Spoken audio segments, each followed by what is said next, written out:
Hi there. Welcome to the Lifestyle Herbalist Podcast, where we hope to bring you a healthy dose of happiness.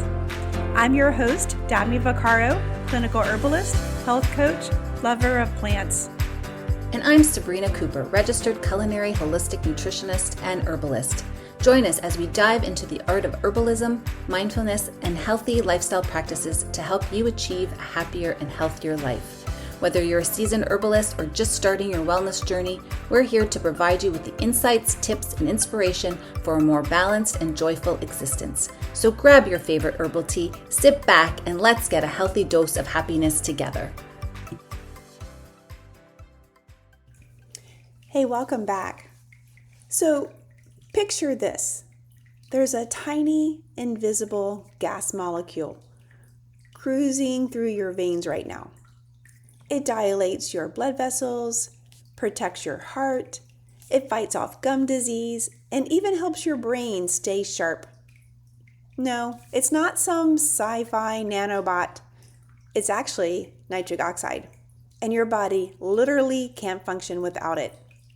Yet, here's the crazy part. Most people have no idea it even exists.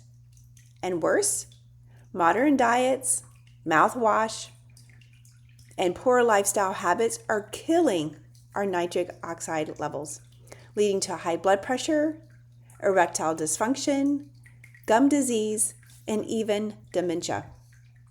So, let's fix that. Buckle up, because we're going to dive into the secret world of nitric oxide, where it comes from, why it's your body's most valuable player, and how to keep it flowing like the fountain of youth. So, where does nitric oxide come from? And it's not a pill. So, there's no easy take this every day and it's going to be great. Your body makes nitric oxide in two main ways. First, eating. We have talked many times on this podcast about the importance of nutrition and food. And have you ever wondered why Popeye chugged spinach? Okay, fine. It was really for the iron, but he was also boosting his nitric oxide. And here's how it works. When you eat nitrate-rich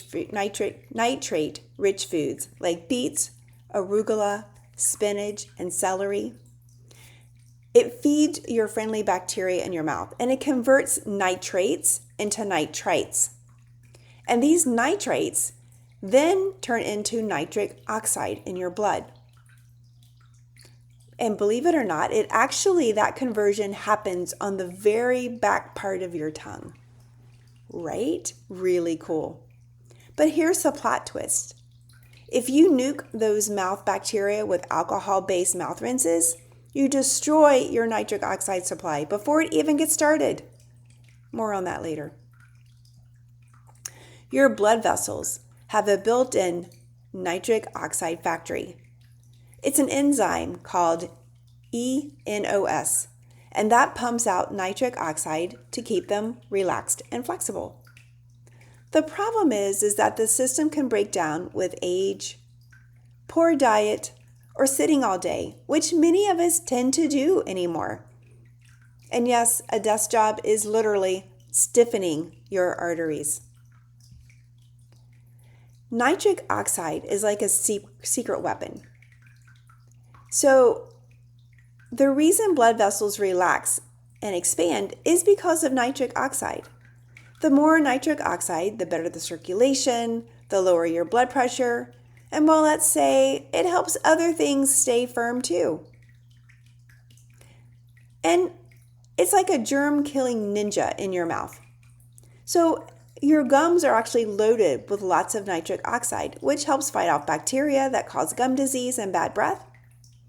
But having a low nitric oxide means more cavities, more inflammation, and one-way ticket to gum recession city. It supercharges your workouts and your brain. Beets are actually loaded with nitric oxide. And there are many athletes who actually chug beet juice before a game. And that's because it helps them get more oxygen to their muscles, which equals better endurance. And they're going to play the game better and likely win. And if your brain runs low on blood flow, Nitric oxide keeps you sharp and focused. It's actually the missing link between your mouth and your heart. Gum disease is actually fueled by bacteria, but it also has something to do with low nitric oxide. Inflammation in the blood vessels is higher risk of heart disease. And yep, your dentist wasn't lying. Cleaning in between your teeth actually does save your life. So how do you harness this nitric oxide, this important gas that is so important to our health and vitality?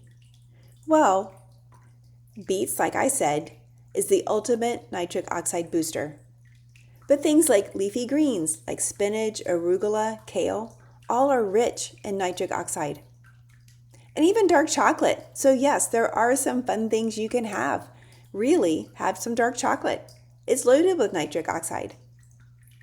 Pomegranate is nitric oxide's fancy cousin.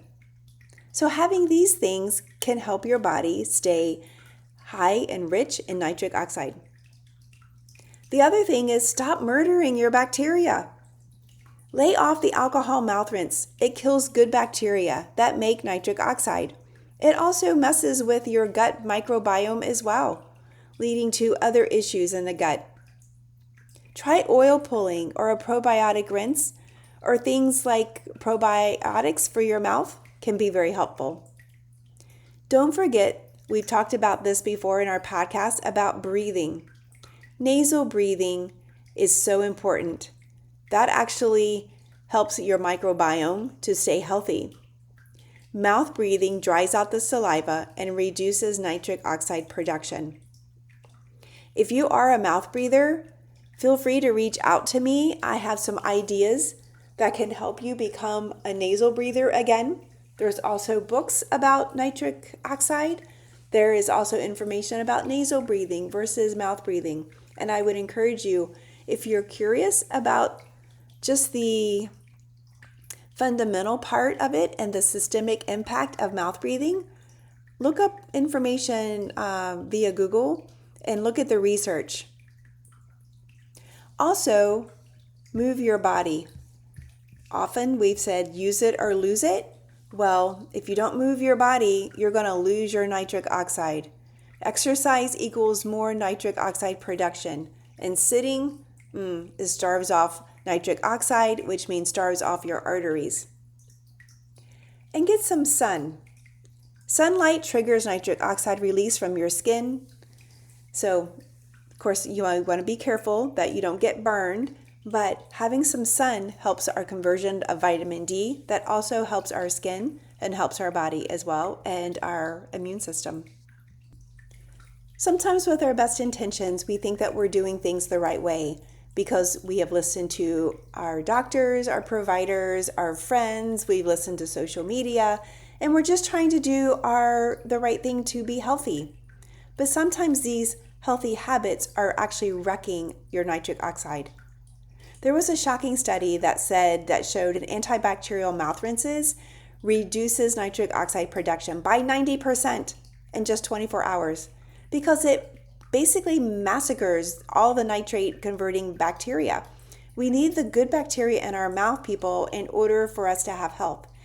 These mouth rinses are full of alcohol and constituencies in their chemicals basically that wreak havoc in your mouth, causes dysbiosis, and it actually in the long term causes dental disease more than promoting it. It also messes with your gut microbiome, leading to gut-brain axis issues as well. So fresh breath, if you want it, means it's going to stiffen your arteries and you could actually end up with high blood pressure. So switch to something containing xylitol. There are some mouth rinses by Spry, S-P-R-Y, that are alcohol free and have xylitol in them that actually promote fresh breath, but it also helps to promote your nitric oxide. Or use a probiotic rinse. Or the main thing is just clean your teeth well. The reason your breath stinks is probably because you're not cleaning in between your teeth well. And if you have a bunch of bacteria that's sitting there pumping out toxins, it stinks. rotting things stink. It just does. So throw out the mouth rinses and at least the alcohol ones, and just clean your teeth well. The other thing is there is a huge push with protein powder, and having too much arginine actually can backfire because of the feedback loop. L-arginine is a common nitric oxide supplement, but it can actually deplete nitric oxide long term if it's overused. And as Americans, we are queen and king of overuse. A better alternative is to use citrulline, and it converts arginine only when it's needed. So your gym's bro pre-workout might actually be turning his arteries into concrete. So just be aware and don't overuse things. The other thing that I have talked about before and actually did a research paper about is antacids. We are overusing antacids, and even our FDA warns us not to use antacids for more than 14 days and not more than twice a year. Why? Because it causes stomach issues like cancer. So the stomach acid connection, our stomach acid is needed to activate nitrate into absorbing pathways. So those PPIs like Prilosec and Nexus, it creates a 25% higher heart attack risk, partially due to nitric oxide disruption. You can combat some of these acid issues with having a little apple cider vinegar or betadine HCl. And just don't overuse the antacids. Typically, when there's things like that needed, it's typically related back to a food. So our food is supposed to give us energy. It's supposed to make us feel good. And after an hour, if you're not feeling well, then you have eaten something that your body has said it doesn't like. And the result is heartburn and indigestion. So figure it out. Your doctor isn't going to be able to figure this out for you. You're going to have to figure this out yourself because you live with yourself 24/7. You see your doctor for 10 minutes a couple times a year, maybe. There's no way they're going to be able to figure out what you're eating that's causing this happen to you. And again, as Americans, we just throw a pill on it and keep rolling on. Better to get to the root of the problem. The other thing, which is more difficult, and we had a podcast last week about pollution and air quality, is exhaust and smog directly impact and damage our nitric oxide. We have Wi-Fi, 5G. It may interfere with nitric oxide signaling. And emerging research is coming to show that there are certainly ramifications with so much wireless activity going on. Have some indoor plants. These naturally purify your air, and it also helps with grounding. Just seeing plants can bring relaxation. Go barefoot outside in the grass. It's summertime here where I am. So grounding, walking barefoot, it can help with nitric oxide conversions. The other thing is low carb diet means low nitrate intake. So unless you're eating 5 cups of spinach a day, you're probably not getting the nitric intake that you need. With these carnivore diets, they are tending not to have as many of the rich leafy green vegetables, beets, things like that. So just be mindful in having we should have a rainbow on our plate. It shouldn't be brown and white. We should have a rainbow. And ketosis also reduces nitric oxide vasodilation effects. And studies are showing higher blood pressure in some keto folks. Again, there is no one size fits all. There is no diet that is great for everyone. You have to pay attention to what your body says to you. So try to have some beets, some pomegranate, some celery juice, and that nasal breathing, really important. It increases nasal nitric oxide by 15%. Cold showers which I am not a huge fan of, but cold exposure, it can spike nitric oxide and sometimes 200%. And red light therapy, which I am a fan of, it boosts nitric oxide production in our mitochondria. And we all need those powerhouses in our mitochondria. So the final verdict is protect your nitric oxide like your life depends on it, because it truly does. It is the ultimate health hack. It's hidden in your salad, made in your mouth, and critical for everything from your heart, to your sex life. So next time you're about to drown your mouth in Listerine or skip the beets at dinner, ask yourself, do I really want to make my nitric oxide supply upset? But trust me, your arteries, your gums, and your future self will thank you.